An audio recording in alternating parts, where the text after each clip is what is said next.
चलिए तो स्टार्ट करते हैं एंगुलर एक्सीलरेशन। इसके पहले कल हम लोग लीनियर वेलोसिटी, एंगुलर वेलोसिटी के रिलेशन, यूनिफॉर्म सर्कुलर मोशन क्या होता है, ये सारी चीजें पढ़ चुके थे। तो हम लोग डेरिवेशन में पढ़ा था कि angular displacement delta theta equal delta S upon R, जिसको बेटा आर कहते हैं और इसको रेडियस कहते हैं। आर को कोई लेंथ से भी रिप्रेजेंट कर दिया जाता है। फिर हमने प्रूफ किया था omega equal delta theta upon delta T, और इंस्टेंटेनियस हो तो D theta upon D T. वैसे इसमें एक पार्ट और भी यूज हो सकता है, कोई अगर एवरेज की बात करें तो ओमेगा एवरेज भी आप निकाल सकते थे सेम फॉर्मूले से, delta theta upon delta T से। ठीक है, फिर इसका एक रिलेशन प्रूफ किया गया V equal omega cross are.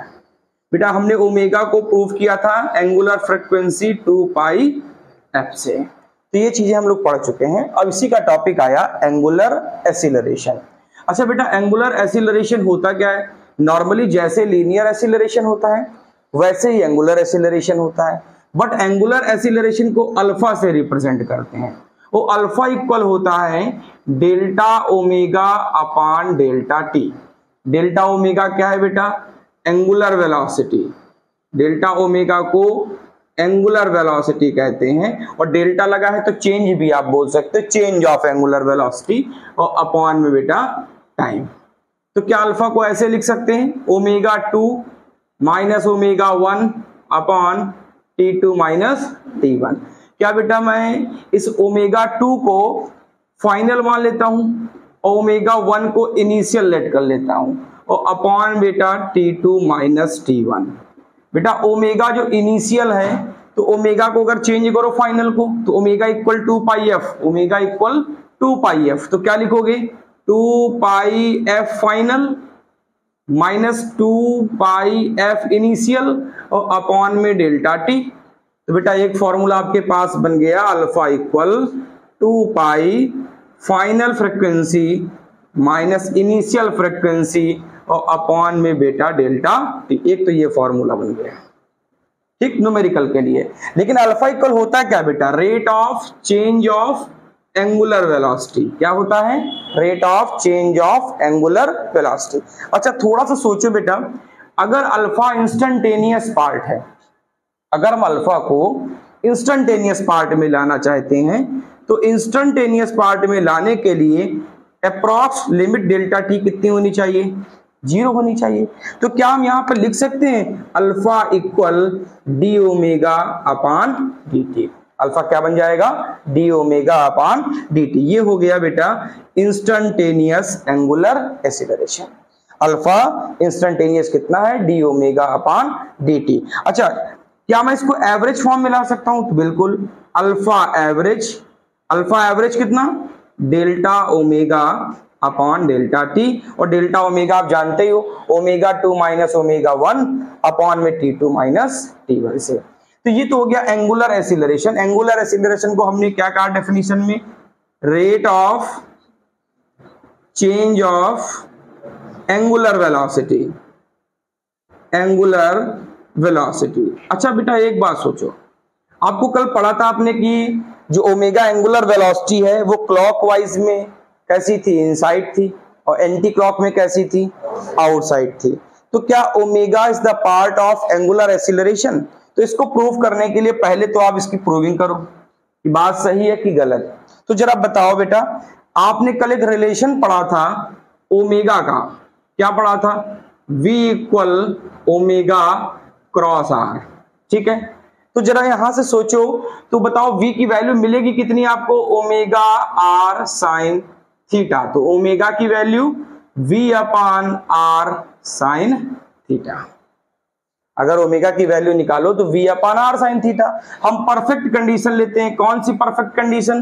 कि V परपेंडिकुलर आर है, V परपेंडिकुलर ओमेगा है, तो आप कह देते हो कि V इक्वल होना चाहिए आर ओमेगा। परफेक्ट कंडीशन क्या होती है? V equal R omega. हम थीटा को क्या करते थे? 90 लेट कर लेते थे, मान लेते थे कि 90 पे है परफेक्ट कंडीशन। अच्छा अब बताइए कि अल्फा इक्वल आपने लिखा है डी ओमेगा अपान डी टी। ठीक है, तो क्या बताओ इस ओमेगा की जगह हम बेटा v बाई आर लिख सकते हैं, लिख सकते हैं कि नहीं? इस ओमेगा की जगह v बाई आर लिख सकते हैं। तो बेटा यहां से ओमेगा को रिप्लेस करो तो d अपान dt और ओमेगा के प्लेस पे v अपान आर लिख दिया। तो बेटा अल्फा इक्वल 1 अपान आर को बेटा बाहर कर दो और dv अपान dt।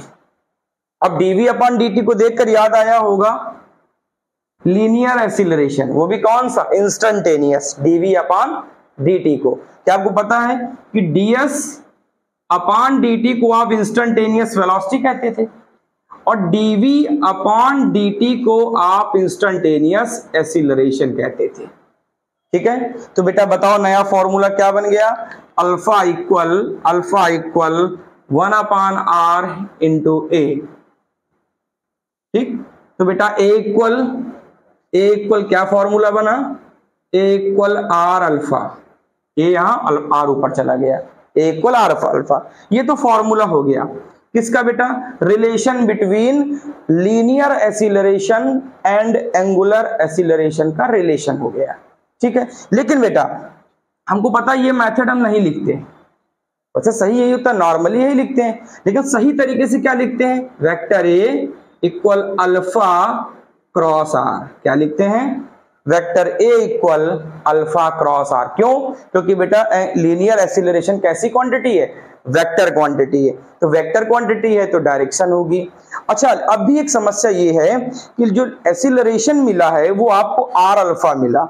अब आर अल्फा के हिसाब से अगर हम किसी ऑब्जेक्ट को सर्कुलर पाथ में रिवॉल्व कराएं तो रिवॉल्व कराने में बेटा उसके दो एक्सीलरेशन होते हैं। सपोज दैट किसी ऑब्जेक्ट को आपने लिया, तो मान लीजिए यही ऑब्जेक्ट है, इसी को मान लीजिए आप, और इसको जब आप रिवॉल्व कराएंगे सेंटर मानकर, तो ये कुछ ऐसे घूमेगा। तो इस तरीके से घूमने पर एक एक्सीलरेशन तो उसकी सरफेस पर है। क्यों है? क्योंकि सरकमफ्रेंसेस है, और सरकमफ्रेंसेस में होता है डिस्टेंस, कौन सी? Linear distance. ठीक है, और इसी को सेंटर से देखो तो एंगुलर डिस्प्लेसमेंट, तो दो डिस्प्लेसमेंट हो रहे हैं, एक पार्टिकल में दो डिस्प्लेसमेंट। सरकमफ्रेंसेस में देखो तो डिस्टेंस और सेंटर में देखो तो एंगुलर डिस्प्लेसमेंट। तो अगर दो डिस्प्लेसमेंट हो रहे हैं, दो डिस्टेंस है, तो क्या एक्सीलरेशन भी दो होने चाहिए? बिल्कुल होने चाहिए। तो अब कैसे दो बेटा? तो मान लो इसको ऐसे घुमा रहे हो आप, तो इसको घुमा कौन रहा है? कोई टेंजेंट है जो उसको घुमा रहा है, तो पहला एक्सीलरेशन उसके सरफेस पर, कौन सा? टेंजेंशियल एक्सीलरेशन, ये ऐसे घुमाएगा। ठीक, लेकिन अब एक acceleration due to velocity change, क्योंकि डायरेक्शन बदल रही है। अगर इसकी कंटिन्यू डायरेक्शन, यहां का टेंजेंट कुछ ऐसे, इधर आए टेंजेंट ऐसे, इधर आए टेंजेंट ऐसे, इधर आए टेंजेंट ऐसे, मतलब कंटिन्यू टेंजेंट चेंज हो रहा है। टेंजेंट मींस डायरेक्शन चेंज हो रही है। अच्छा बेटा, डायरेक्शन चेंज होगी तो वेलोसिटी होगी, डायरेक्शन चेंज होगी तो वेलोसिटी होगी, और वेलोसिटी चेंज होगी तो फिर एक्सीलरेशन आएगा। इसका मतलब है कि at a point when a body revolve in the circular path, at a point it have two types of acceleration. First is tangential and second is radial. First होता है टेंजेंशियल और सेकंड होता है रेडियल। टेंजेंशियल का formula ये लिखा है, ये कंप्लीट एक्सीलरेशन नहीं है, ये ओनली कौन सा है? Tangential acceleration. आप चाहो तो यहां पर इसका टी भी बना सकते हो टेंजेंट के नाम से, नहीं बनाना है मत बनाइए। तो ए का रिलेशन क्या है? Alpha cross R. अच्छा, इसी बात को फिगर से अगर समझ लो, मान लो ये बॉडी है आपके पास, इसकी बेटा रेडियस कितनी? आर। ठीक है, अब इसको मान लो रिवॉल्व कर रहे हैं, घुमा रहे हैं क्लॉकवाइज, तो क्लॉकवाइज घुमाएंगे तो कुछ ऐसे। तो बेटा इसका जो इस पॉइंट पे एक्सीलरेशन होगा वो कहां गया? जिधर वेलोसिटी, जिधर रिवॉल्व होगा वहीं तो एक्सीलरेशन होगा, सरफेस वाला। तो इसको क्या नाम दे दो? एटी। कौन सा एक्सीलरेशन? Tangential acceleration. मोशन की वजह से, स्पीड की वजह से, सरकमफ्रेंसेस की वजह से, उसकी वजह से। अब बेटा इसका अल्फा कहां है? अल्फा कहां है? तो मैंने अल्फा का एक ही तरीका बताया था कि अगर रोटेशन क्लॉकवाइज है, अगर रोटेशन फिंगर्स को रखो आर में, किधर घुमा दो? अल्फा की इधर, किधर? ए की तरफ। किधर? अल्फा में रखो फिंगर्स और किधर घुमा दो? ए की तरफ। एक मतलब मोशन, मोशन कहां है? नीचे की तरफ। तो मोशन नीचे, थंब कहां? इनसाइड, अंदर की तरफ। इसका मतलब इसका अल्फा कहां जा रहा है, इनसाइड, अंदर की तरफ। तो इनसाइड को फिगर हम कैसे बनाते हैं, इस तरीके से। इसका मतलब है कि अल्फा कहां है, इनसाइड। अगर बेटा ये एंटी क्लॉक होता तो क्या करते हैं, फिंगर्स को ऐसे रखते हैं एंटी क्लॉक ऊपर, थंब कहां, बाहर की तरफ। तो बाहर की तरफ इसका मतलब है कि उसका जो अल्फा होगा वो कहां चला जाएगा, बाहर। तो क्या ऐसा नहीं लग रहा है कि V equal omega cross R में भी यही हो रहा था, वहां पर यहां R था और यहां V था, तब भी ओमेगा क्लॉकवाइज में अंदर था और एंटी क्लॉक में बाहर था। इसका मतलब है जहां पर अल्फा होता है वहीं पर ओमेगा। अरे कॉमन सेंस समझो, जहां वेलोसिटी होगी वहीं तो एक्सीलरेशन आएगा।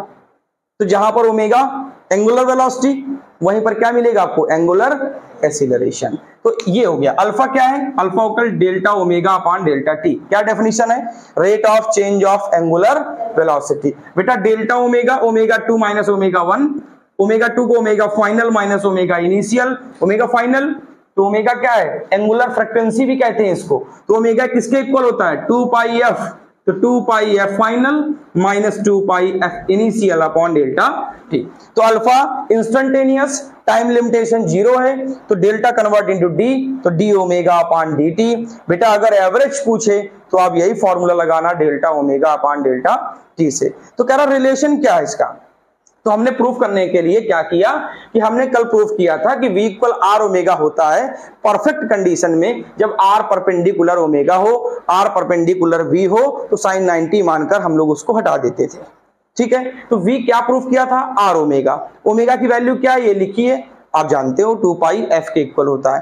तो हमने यहां से क्या किया, d ओमेगा अपॉन dt में ओमेगा को रिप्लेस कर दिया और ओमेगा के प्लेस पे V अपॉन R लिख दिया। बेटा R को बाहर कर दो। कौन चेंज हो रहा है टाइम के रिस्पेक्ट में, वेलोसिटी। कौन सी वेलोसिटी, लीनियर वेलोसिटी। और लीनियर वेलोसिटी से आता है लीनियर एक्सीलरेशन। और लीनियर एक्सीलरेशन क्या होता है बेटा, a। अल्फा को उधर कर दो, तो a इक्वल R अल्फा। तो बेटा कैसे लिखोगे, vector a equal alpha cross R, alpha cross R से। तो अब एक समस्या ये भी है कि जब भी कोई फैन हो, मोटर हो, व्हील हो, या कह सकते हो कि every planet moves around the sun, या कह सकते हो satellite moves around the planet, यहां पर बेटा सरकमफ्रेंसेस पे एक एक्सीलरेशन नहीं होता, नेट उस पे 2 एक्सीलरेशन होते हैं। एक तो जो उसको मोशन कराते हैं उसकी वजह से, और दूसरा क्योंकि डायरेक्शन चेंज हो रही है। तो डायरेक्शन कहां से चेंज होती है, सेंटर के अलोंग। तो एक एक्सीलरेशन कहां चला जाता है, सेंटर पे। आप व्हील पहिया ले रहे हैं, पहिया, तो व्हील ऐसे आप आगे बढ़ा रहे हैं, तो जब व्हील आगे बढ़ता है तो ये इसका टेंजेंट है, टेंजेंट। तो ये वेलोसिटी है, तो यहीं तो चेंज करोगे वेलोसिटी, जहां चेंज वहां एक्सीलरेशन। तो एक एक्सीलरेशन टेंजेंट में मिला। लेकिन बेटा सोचो, स्पोक्स लगी होती हैं, क्यों लगी होती हैं, जिससे कि एक्सीलरेशन जो प्रोड्यूस हो वो कहां चला जाए, बैलेंस होके एक्सेल पे। एक्सेल का मतलब जहां पर उसका घुमाने वाला नीचे हिस्सा लगा होता है, उसको साइकिल में एक्सेल कहते हैं। एक्सेल को मैं आप यहां कह सकते हो सेंटर कह सकते हो। तो एक एक्सीलरेशन कहां भाग रहा है, सेंटर की तरफ, और एक एक्सीलरेशन उसको क्या दे रहा है, मोशन दे रहा है। अरे भाई जब दो वेलोसिटी है, लीनियर और एंगुलर, तो लीनियर भी एक्सीलरेशन लाएगा और एंगुलर भी क्या लाएगा, एक्सीलरेशन। एंगुलर वाले एक्सीलरेशन का सेंटर अंदर होता है और लीनियर वाले का टेंजेंट पर होता है। कहां पे, टेंजेंट पे होता है। तो किसी भी पॉइंट पर सर्कुलर मोशन में एक पॉइंट पे कितने एक्सीलरेशन, नेट 2 एक्सीलरेशन होते हैं। पहले इसको नोट कर लें। तो यहाँ पर R कांस्टेंट है, वेक्टर इसलिए लगा है सेंट्रीपिटल एक्सीलरेशन। सेंट्रीपिटल को ही बेटा किस नाम से और कहते हैं, रेडियल एक्सीलरेशन। ठीक है, अच्छा जरा ध्यान से देखो बेटा, पहली बात पूरे टॉपिक को फिर से रिमाइंड करो। सर्कुलर मोशन क्या होता है, when a body revolve in circular path then magnitude of speed and its direction both change continue। Okay, क्या क्या चेंज हुआ, मैग्नीट्यूड ऑफ स्पीड चेंज हुआ, साथ में और क्या चेंज हुआ, डायरेक्शन चेंज हुआ। ठीक है, मैग्नीट्यूड ऑफ स्पीड भी चेंज हुआ, डायरेक्शन भी चेंज हुई। अच्छा, मैग्नीट्यूड ऑफ स्पीड अगर चेंज हुआ और डायरेक्शन चेंज, इसका मतलब डायरेक्शन का मतलब है वेलोसिटी, तो इसका मतलब वेलोसिटी भी क्या हो रही है, चेंज हो रही है। अब मल्टीपल चॉइस में कई बार पूछा गया एक क्वेश्चन, वो बताता हूं। पूछता है कि सर्कुलर मोशन की टर्म्स एंड कंडीशन क्या है। तो सर्कुलर मोशन की टर्म्स एंड कंडीशन है कि स्पीड यूनिफॉर्म हो सकती है, speed uniform, but velocity change, हमेशा ध्यान रखिएगा। ठीक, स्पीड कैसी होगी? यूनिफॉर्म, लेकिन वेलोसिटी कैसी होगी? चेंज होगी। ठीक है, ये बन गया हमारा सेंट्रीपिटल। अब बना कैसे सेंट्रीपिटल, इसको समझो। मान लो बेटा ये हमारे पास एक सर्कुलर पाथ है, ये एक सर्कुलर पाथ है। ठीक है, मैंने किसी पार्टिकल को क्लॉकवाइज रोटेशन कराया,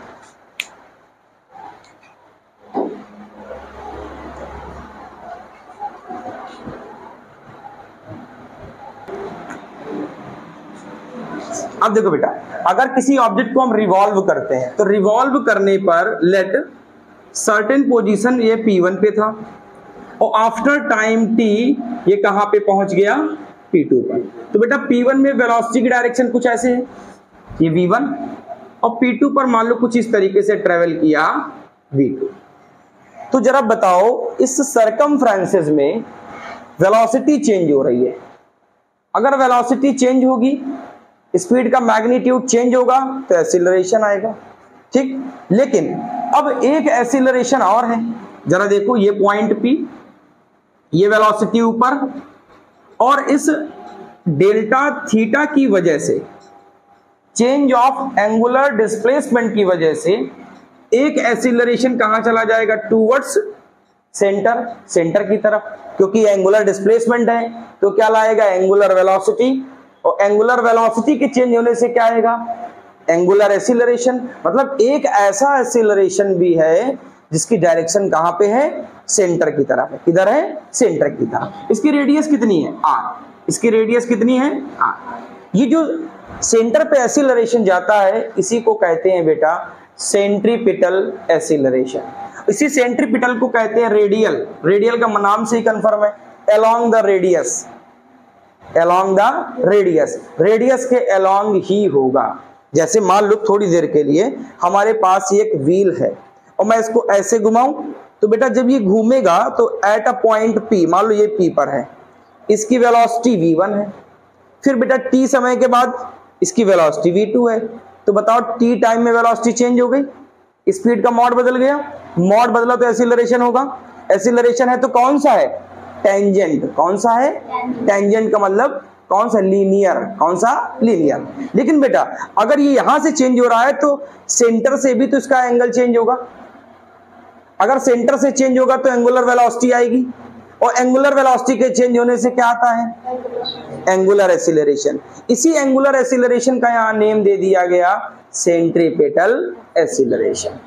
When a body revolve in circular path due to velocity changes, और वेलोसिटी कहां से बदल रही है? अंदर से, थीटा से। Due to velocity changes, it will generate a acceleration, which direction always along the radius, which is known as radial acceleration. जब कोई ऑब्जेक्ट किसी सर्कुलर पाथ में घूमता है तो वेलोसिटी के चेंज होने से एक्सीलरेशन प्रोड्यूस होता है। वो एक्सीलरेशन हमेशा परपेंडिकुलर कहां जाता है? इनसाइड, सेंटर की तरफ जाता है, रेडियस के अलोंग जाता है। उसी को हम लोग क्या बोलते हैं? रेडियल एक्सीलरेशन या सेंट्रीपिटल एक्सीलरेशन। फिर से मेरी बात को सुनिएगा, ये बेटा मॉड V1 है, ये बच्चा मॉड V2 है। ठीक है, मॉड V1 V2 का means magnitude of speed, magnitude of speed change तो एक्सीलरेशन आएगा। ठीक, वो कौन सा है? टेंजेंट पे है। अब सोचो इसकी वजह से वेलोसिटी, वेलोसिटी का मतलब डायरेक्शन, डायरेक्शन कहां चलेगी? अंदर की तरफ चेंज हो रही है, तो डायरेक्शन का चेंज होने का मतलब अब भी एक्सीलरेशन लाएगा, लेकिन वो एक्सीलरेशन कहां होगा? Towards centre. कहां जाएगा? टुवर्ड्स। आपने एक वायर लिया या थ्रेड लिया और स्टोन बांधा, और स्टोन बांधने बाद उसको ऐसे से घुमाया, तो स्टोन घूम तो बाहर रहा है लेकिन डायरेक्शन कहां चेंज हो रही है? आपके हैंड पे। तो घूम तो बाहर रहा है, मोशन बाहर कर रहा है, लेकिन बाहर मोशन करने की वजह से डायरेक्शन, वेलोसिटी कहां चेंज हो रही है? सेंटर पे। तो डायरेक्शन कहां? अंदर की तरफ। तो एक्सीलरेशन भी कहाँ जाएगा, इनसाइड जाएगा। जैसे आप कहिए एवरी प्लैनेट, जितने भी प्लैनेट हैं वो सन के अराउंड में मूव करते हैं, ठीक। अगर बेटा सन के अराउंड में मूव करते हैं, इसका मतलब है कि सन की वजह से एक एक्सीलरेशन आता है। वो प्लैनेट घूम तो बाहर रहा है, लेकिन अगर सन अट्रैक्ट ना करता तो क्या वहां जिस ऑर्बिट में घूम रहा घूम पाता, हट जाता, कहीं ना कहीं गिर जाता। इसका मतलब है कि वो जो एंगल चेंज हो रहा है, वो जो वेलोसिटी की डायरेक्शन है वो सेंटर से आती है, तो उसको हम लोग बोलते हैं रेडियल एक्सीलरेशन। आप साइकिल चलाते हैं, साइकिल जब चलाते हैं तो पहिया ऐसे जाता है, फिर मैं मान लेता हूं अपवर्ड सरफेस में ऐसे गया, डाउनवर्ड में ऐसे आया, तो यहां पर तो टेंजेंट है, वेलोसिटी का मॉड चेंज हो रहा है, मॉड चेंज होगा एक्सीलरेशन आएगा 100%। लेकिन डायरेक्शन कहां से आ रही है, टुवर्ड्स सेंटर से, तो डायरेक्शन चेंज होगी तो फिर वेलोसिटी आएगी। ये वेलोसिटी कैसी है, परपेंडिकुलर इनसाइड। कैसी है, परपेंडिकुलर इनसाइड, उसी को कहते हैं रेडियल एक्सीलरेशन। चाहो तो डेफिनेशन में लिख सकते हो, when a object revolve in circular path with uniform speed but velocity changes. Velocity means direction change. Due to velocity changes, it will produce the acceleration, which direction is always towards the center, which is known as radial acceleration. बेटा लिख सकते हो कि जब भी कोई object, मैं shortcut में लिख देता हूं, जब भी कोई ऑब्जेक्ट क्या करता है बेटा, सर्कुलर मोशन करता है, सर्कुलर मोशन, तो बेटा क्या चेंज, वेलोसिटी चेंज होती है। अब वेलोसिटी चेंज होने से क्या आएगा, एक्सीलरेशन आएगा।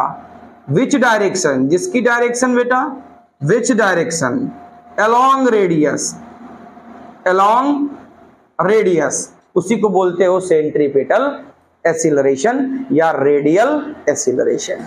ठीक है, फिर से मेरी बात को जरा ध्यान से सुन लेना। जैसे मान लीजिए फैन घूम रहा है, एक फैन रिवॉल्व हो रहा है, तो किससे बंधा रहता है बेटा, एक ये कह सकते हो कि इसके में रॉड लगी होती है, उस रॉड में मोटर होती है और मोटर के अलॉन्ग में ब्लेड्स घूमती हैं।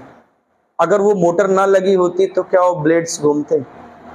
इसका मतलब है कि वो ब्लेड्स किससे बंधे हुए हैं, मोटर से। इसका मतलब है कि ब्लेड्स घूम तो जरूर रहे हैं, लेकिन एक्सीलरेशन कहां से आ रहा है, मोटर से आ रहा है। उसी को कहते हैं रेडियल एक्सीलरेशन। घूमेगा बाहर, लेकिन वेलोसिटी चेंज हो रही सेंटर से, क्योंकि एंगल बदल रहा है, तो एक्सीलरेशन भी कहां चला गया, इनसाइड। मतलब अगर मैं जनरल सा फिगर बना दूं एक ऐसे, मैं आपसे कह दूं बेटा ये रेडियस है, ठीक है। अब मैंने कहा बताओ, तो बेटा जब यहां से ऑब्जेक्ट घूमेगा तो मान लो कुछ ऐसे मोशन कर रहा है, तो एक एक्सीलरेशन चला गया नीचे, जिसको क्या कहते हो, टेंजेंशियल, जिसको क्या कहते हो, और एक चला गया अलोंग रेडियस, एक चला गया अलोंग, इसको चाहे AR कहो और चाहे AC कहो। AR क्यों कहा, रेडियल एक्सीलरेशन, AC कहो सेंट्रीपिटल एक्सीलरेशन, दोनों नाम एक ही हैं। फॉर द बेस्ट कंडीशन, सबसे अच्छी कंडीशन के लिए दोनों कैसे होने चाहिए, परपेंडिकुलर। तो बताओ at a point total acceleration कितना है, तो मैं टोटल को क्या मान लूं, दोनों परपेंडिकुलर हैं, तो दोनों परपेंडिकुलर है तो आप लगा दीजिए क्या, पाइथागोरस का रूल। तो पाइथागोरस का रूल लगाओगे तो नेट एक्सीलरेशन कितना मिला, √AT² plus AR²। Net acceleration on the object कितना, AT² प्लस AR²। और बेटा तुम AT अभी पढ़ चुके हो, क्या था, R अल्फा या अल्फा R, क्या था बेटा, R अल्फा या अल्फा R था। इतनी बात ठीक है। अच्छा, अब इसके डेरिवेशन में आ जाओ। पहले ये तो बात पता चल गई कि ये ऑब्जेक्ट, ये वेलोसिटी, तो इधर एक्सीलरेशन कौन सा, टेंजेंशियल। एक कहां गया, रेडियस में, एक इधर गया, देखो परपेंडिकुलर है कि नहीं। इधर आओ, ये वेलोसिटी, ये टेंजेंशियल एक्सीलरेशन, रेडियल कहां, अंदर की तरफ। क्या बताओ, ये डिस्टेंस जो आपको दिख रही है, ये डिस्टेंस क्या बच्चों, इसको आप लोग क्या कहते हो, लीनियर डिस्टेंस। क्या बोलते हो, लीनियर डिस्टेंस। और लीनियर डिस्टेंस को हम लोग क्या लिखते हैं, डेल्टा एस। क्या लिखते हैं, इसी फिगर को हम वेलोसिटी के फॉर्म में बाहर ले आते हैं, एट एंगल डेल्टा थीटा। किस एंगल में, एट एंगल डेल्टा थीटा। तो मैंने ऐसे लिया, ये डेल्टा थीटा है, ये एंगल कितना, डेल्टा थीटा, ठीक। ये स्पीड का मॉड कितना था, v1, ये स्पीड का मॉड कितना है v2, तो ये वाला पोर्शन कितना हो जाएगा डेल्टा v, ये वाला पोर्शन कितना हो जाएगा डेल्टा v। दोनों कितने एंगल में है सिमिलर एंगल में, कितने डेल्टा थीटा डेल्टा थीटा। ठीक है, दोनों का जरा कंपैरिजन करके देखो, दोनों का जरा कंपैरिजन करके देखो। आप चाहो तो नाम लिख दो, इसको O कर दीजिए, इसको A, इसको B और इसको C कर लीजिए। जरा दोनों कंपैरिजन करिए, triangle OP1 P2 and triangle ABC, दोनों का कंपैरिजन करके देख लीजिए। तो कंपैरिजन में क्या है, अगर आपने यूनिफॉर्म माना तो बेटा mod V1 must be equal mod V2, mod V1 और मॉड V2 कैसे होने चाहिए, दोनों बेटा इक्वल होने चाहिए। तो जरा बताइए रिलेशन कैसे निकालते हो कंपैरिजन में, height height base base, height height का रेशियो किसके इक्वल होना चाहिए, बेस बेस के इक्वल होना चाहिए। तो यहां पर बताओ आर्क कितना है P1 P2, आर्क कितना है P1 P2, यहाँ का आर्क कितना है BC, यहाँ का आर्क कितना है BC। अच्छा अब आर्क के बाद रेडियस कितनी है OP1, कितनी है, अरे OP1 लिख लो या OP2 लिख लो, दोनों एक ही बात है बेटा। यहाँ की रेडियस कितनी, दोनों बराबर है क्योंकि दोनों के मॉड कैसे आपने माने सेम, तो चाहे AB लिख लो चाहे आप AC लिख लो, AB दोनों कैसे हो गए इक्वल।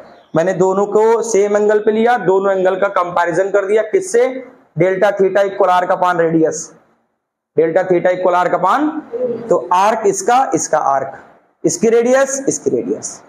ठीक है, कंपैरिजन करो, P1 P2 की वैल्यू कितनी है डेल्टा S, OP1 कितना है R, बेटा BC कितना है डेल्टा V, बेटा AB कितना है V, क्योंकि मॉड V1 किसके इक्वल है मॉड V2 के। जरा क्रॉस मल्टीप्लिकेशन करो, तो क्रॉस मल्टीप्लिकेशन करने से हमको एक आंसर मिला कि delta S into V, delta S into V equal delta V into R।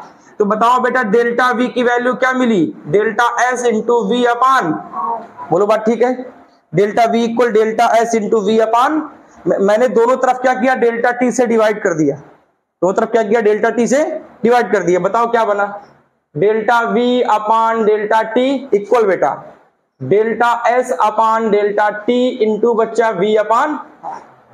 ठीक है, यहां से मैंने क्रॉस मल्टीप्लिकेशन किया, delta S into V equal delta V into R, delta V को बेटा एक तरफ रखा, बाकी सब दूसरी तरफ कर दिया।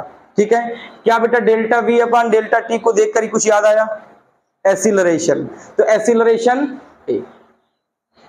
ठीक है, आगे बढ़ो, delta S upon delta T को देख के कुछ याद आया, velocity, very good, into V अपान R तो पहले से ही लिखा है।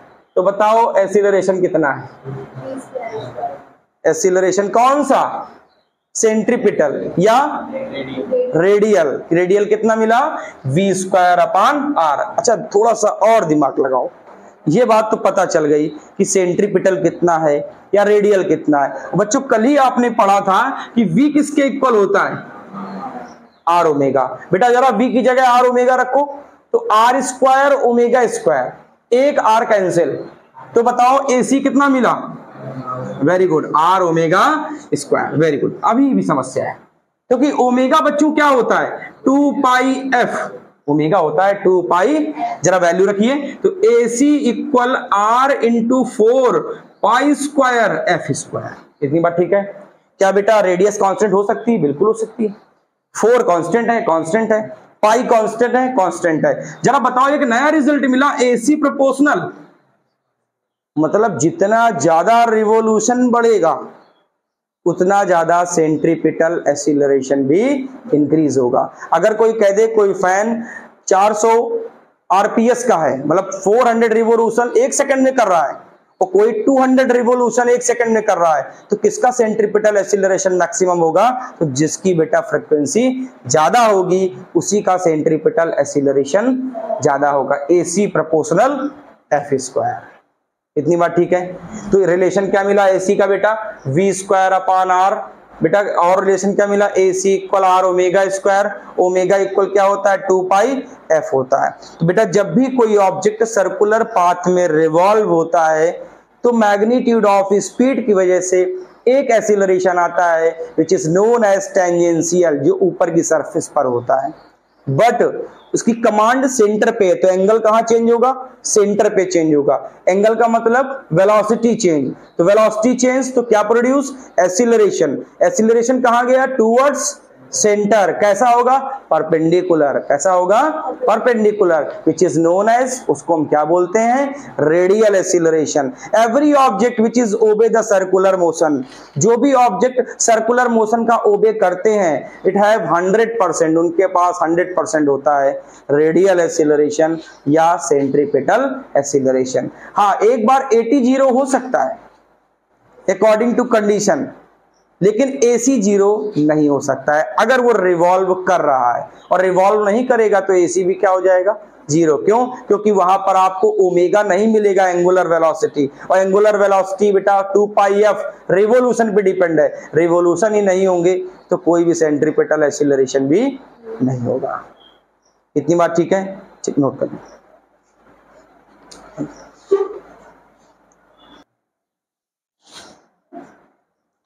देखो बेटा, इस फिगर में बॉडी जो है वो क्लॉकवाइज डायरेक्शन में रोटेट हो रही है। ऑब्जेक्ट रखा है, ये क्लॉकवाइज नीचे की तरफ आ रहा है, ठीक है।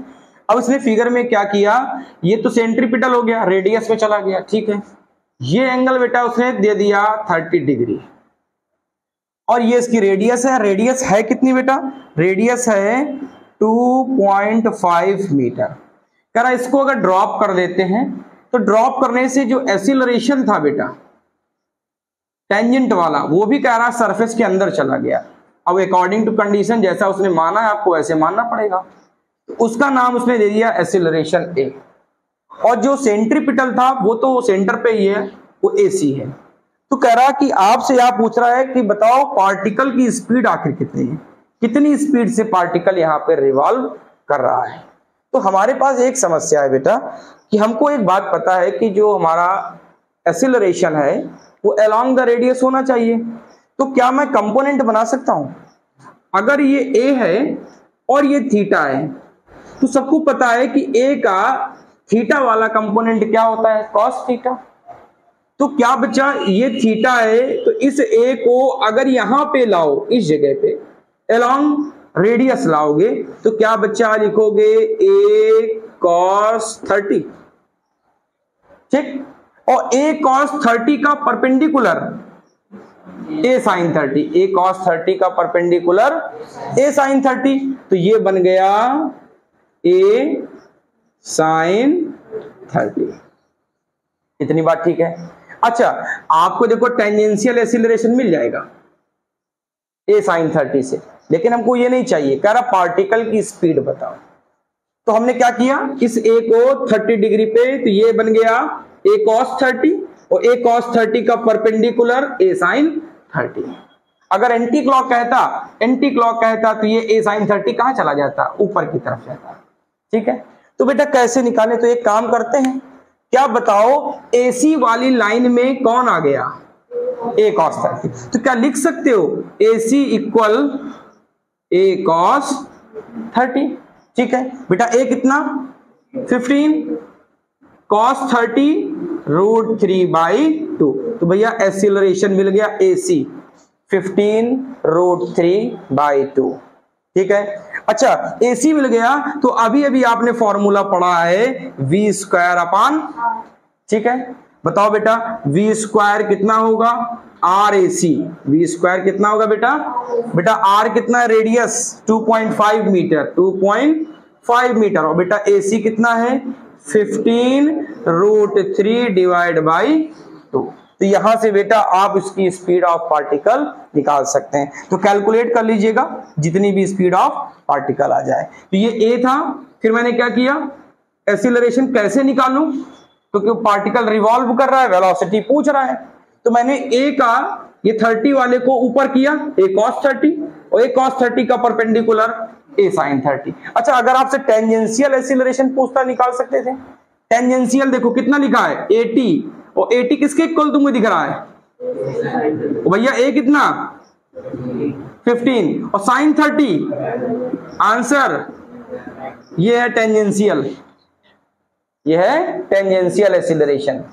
और रेडियल एक्सीलरेशन ये देखो आपने किया है, AC इक्वल a cos 30 बेटा 15√3/2। आप सोल्यूशन कर सकते हैं। तो यहां कितना मिलेगा, यहां मिलेगा 7.5√3, यहां मिलेगा 7.5√3। देखो एक्सीलरेशन सेंट्रीपिटल का ज्यादा है और टेंजेंट का कम है, ठीक है। ऐसे ही इस न्यूमेरिकल में कह रहा है कि मान लो थोड़ी देर के लिए हमारे पास एक यूनिफॉर्म डिस्क है, यूनिफॉर्म डिस्क। तो यूनिफॉर्म डिस्क और रिंग में अंतर होता है। रिंग बेटा हॉलो खाली होती है अंदर, और डिस्क सॉलिड होती है, पूरी भरी होती है। तो कह रहा एक डिस्क है जिसका बेटा रेडियस 50 सेंटीमीटर है, जिसकी रेडियस 50 सेंटीमीटर है। अब कह रहा है is rest is free to turn about an axis. Disc ली और कह रहा है अपने एक्सेस के राउंड में घूम रही है, अपने एक्सेस के राउंड में घूम रही है। तो कह रहा है कि जब घूमती है तो उस समय उसका एंगुलर एक्सीलरेशन है 2 radian per second square. Angular acceleration का सिंबल अल्फा, और अल्फा कितना है 2, और बेटा रेडियन पर सेकंड स्क्वायर। ये यूनिट कैसे आई, D omega upon dt। Omega की unit radian per second upon second, तो क्या बन गई रेडियन पर सेकंड स्क्वायर, ठीक है। तो ये तो हो गया अल्फा। अब उसके बाद कह रहा है नेट एक्सीलरेशन आफ्टर 2 सेकंड। बेटा हमको ए नेट चाहिए, ए नेट, और टाइम दे दिया आफ्टर 2 सेकंड, जब वो बेटा 2 सेकंड घूम ले, जब वो 2 सेकंड घूम ले। तो एक काम करो, अगर बेटा डिस्क 2 सेकंड घूमेगी तो उसके पास नेट एक्सीलरेशन में कितने होंगे, 2 कौन कौन, एक टेंजेंट एक्सीलरेशन और दूसरा सेंट्रीपिटल। सेंट्रीपिटल का मतलब रेडियल। तो एक एक काम करो बेटा, सबसे पहले आप टेंजेंट वाला निकाल लो। बेटा टेंजेंट का फॉर्मूला AT, और बच्चा AT equal R alpha. Very good. R तो आपको पता ही है 50 इंटू 10 की पावर -2, मीटर में चेंज कर दिया। वो अल्फा कितना बेटा 2, तो 50 2 100, 100 से पावर कैंसिल कितना 1 मीटर पर सेकेंड स्क्वायर। आपको टेंजेंट एक्सीलरेशन मिल गया। अब आपको क्या चाहिए, AR या AC। तो AC में क्या लगाओगे, अरे AR लिख दो या AC लिख दो, R omega square. R omega, बेटा ओमेगा नहीं पता, लेकिन आपको ये तो पता है ना कि अल्फा इक्वल होता है ओमेगा बाई टी। अरे delta omega by delta T, तो alpha equal omega by T. तो ओमेगा की जगह क्या लिख सकते हो, अल्फा टी लिख सकते हो कि नहीं। अल्फा इक्वल डेल्टा ओमेगा अपान डेल्टा टी, या ओमेगा अपान टी, तो ओमेगा इक्वल अल्फा टी। तो बताओ नया फॉर्मूला बना AR, R कितना बेटा 50 इंटू 10 की पावर -2, ओमेगा की जगह अल्फा टी। बेटा अल्फा कितना है, अल्फा 2 है, टाइम भी 2 है, का बेटा होल स्क्वायर। तो 2 2 जा 4, 4 4 जा 16, 16 इंटू 50 800, 16 इंटू 50 800 इंटू 10 की पावर -2। तो आंसर कितना 8। यूनिट क्या बनी, रेडियन पर सेकंड स्क्वायर। बताओ AR मिल गया, AR भी मिल गया और AT भी मिल गया। तो नेट A कैसे निकालोगे, √ AR स्क्वायर प्लस बेटा, तो AR कितना 8 का स्क्वायर प्लस, सबको पता है 8 बहुत बड़ा है, 1 बहुत छोटा है। अगर 64 में 1 ऐड करोगे 65, कोई फर्क नहीं पड़ता। फाइनल आंसर 8 मीटर पर सेकंड स्क्वायर। उसके पास नेट एक्सीलरेशन कितना है 8 मीटर पर सेकंड स्क्वायर। तो जब भी कोई ऑब्जेक्ट बेटा रिवॉल्व करे तो एक्सीलरेशन में परेशान नहीं होना है। आपको जो भी आर अल्फा देता है या स्पीड देता है उससे आप टेंजेंशियल एक्सीलरेशन निकाल लीजिए, और नंबर ऑफ रिवॉल्यूशन से या एंगुलर वेलोसिटी से आप AR निकाल लीजिए, और net acceleration A equal √ AR square plus AT square. ठीक, इतनी बात ठीक है, कर लेंगे, नोट कर लेंगे।